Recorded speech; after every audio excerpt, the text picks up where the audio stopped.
Minister, the Climate Action Plan, a monstrous piece of legislation for a monstrous problem. And there are certain key goals which are well known at this stage: reducing our net carbon emissions by half by 2030 and trying to get to a net zero carbon economy by 2050. And I suppose the plan outlines Ireland's current greenhouse gas emissions and targets them across a range of all our major sectors: electricity, enterprise, built environment, transport, agriculture, and the list goes on. In fact, 183 recommendations have been set out within the policy in terms of the reduction of greenhouse gas.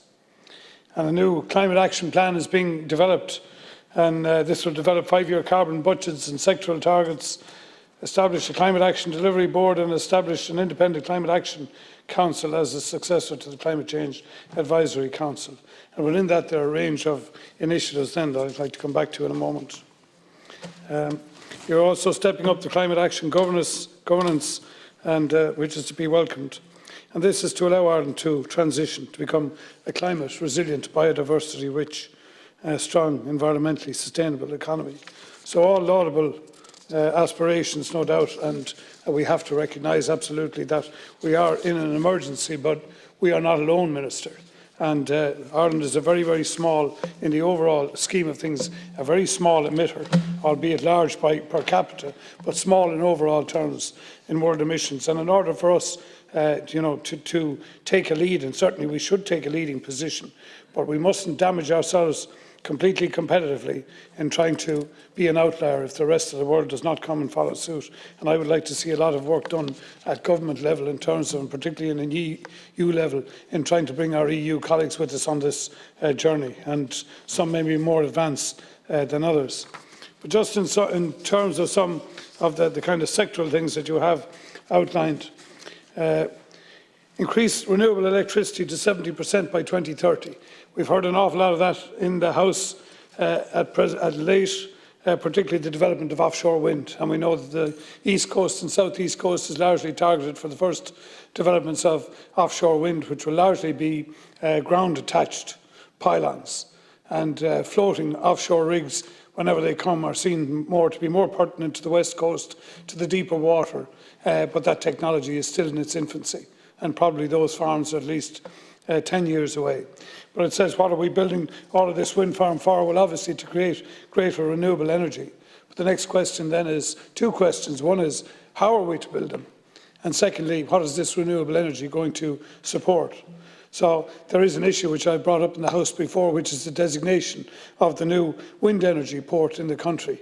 And as I said before, the Minister, Ryan, has previously said this is a competitive process. I'm not sure what the parameters of the competition are, but I would contend that this port should be Rosslare Harbour for a number of reasons, not least its location to the fields and its location to the Welsh coast. Beyond that, it has the deep water. And beyond that, it is also geographically well placed to service all of the offshore down around the southwest coast. And beyond all of that, the South East needs a major capital infrastructural investment from the state to redress 20 years of imbalance, and this could go some way towards that. So lots of good strategic reasons for doing that. But the next question then, as I say, is what are we going to use all of this additional wind capacity for? And it seems to be tailored largely to the implementation of data centres. And this has come up a number of times in the House over recent days, and rightly so. And I have written to the Minister and asked him how many MOUs have been engaged with to date in terms of private sector data centre development. I still haven't received an answer. The media are now saying something over 75. That would sound an incredible number of data centres for the country. And we now see the energy regulator in recent days, or someone from his office, speculating that data centres could account for as much as 70% of our future electricity generation. So something is not quite right within those numbers, Minister, and that plan needs to be looked at and revised. You've also mentioned about setting up a micro-scheme generation for producers to sell back electricity. Such schemes have been going around now for 10 years. There are lots of people who have set up private windmills, and indeed there are lots of windmill farms that have been approved on land that have not been developed simply because there is no way of getting a feed-in tariff to supply back into the grid. You're talking about developing greater community participation in renewable energy projects and prices. That's basically the community rating. And again, no information has been forthcoming from the Minister or from anybody in the department as to what the legislation is going to require in terms of community ownership of wind farms. The retrofitting houses has been spoken about multiple times. I'm not going to go there again. There's many, many issues that we're going to have to get over with that. And to accelerate the uptake of electric cars and vans so that all new cars and vans are electric vehicles by 2030. Absolutely, a great aspiration, but it won't happen unless we do something extremely independent and new in terms of taxation, because that is the only way you're going to make these vehicles work out for a lot of people in the country and make them economically viable for them to purchase.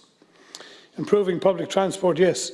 Increase the rates of afforestation and the rewetting of bogs to act as carbon sinks. Minister, the forestry sector at the moment is in absolute chaos, if you're not aware. The amount of applications that are being done at present for both felling licence and afforestation are nothing short of abysmal, to be quite frank with you. And essentially, this is something that you're going to have a look at. I will leave it there and pass over to my colleague. But, Minister, I do welcome the overall tenets of the plan, but we have a lot of work to do around to succeed.